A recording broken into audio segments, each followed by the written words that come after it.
2024 সালের ছাত্র জনতার এই অভ্যুত্থানের অন্যতম যুদ্ধক্ষেত্র ছিল বাংলাদেশের অন্যতম শ্রেষ্ঠ জেলা আমাদের এই প্রাণপ্রিয় নারায়ণগঞ্জ। আমরা নারায়ণগঞ্জবাসীকে একটি জিনিস বলে দিতে চাই, যখন কেউ ওই সিলেটের নাম জানতো না কিংবা রংপুর, রাজশাহী, খুলনা এসবের নামও জানতো না, তখন ঐতিহ্যবাহী একটি শহর ছিল এই নারায়ণগঞ্জ, যাকে বলা হতো তাচ্চের ডান্ডি। সেই নারায়ণগঞ্জের গর্বিত সন্তান হচ্ছেন আপনারা।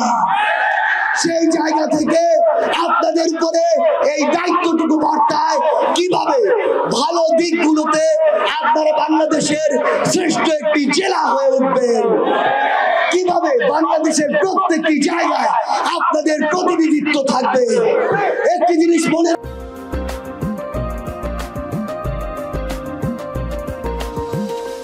রাখবেন, সংসদে ডিসিশন মেকিং এ, পলিসি মেকিং এ আপনাদেরকে আমরা আগামীতে অনেক বেশি দেখতে চাই। কারণ দিন শেষে আপনি কি খাবেন, কি পড়বেন, কিভাবে চলবেন, কিভাবে আইন তৈরি হবে, কিভাবে গার্মেন্টস চলবে, কিভাবে আইন শৃঙ্খলা বাহিনী চলবে, সবকিছু নির্ধারিত হয় ওই সংসদ থেকে।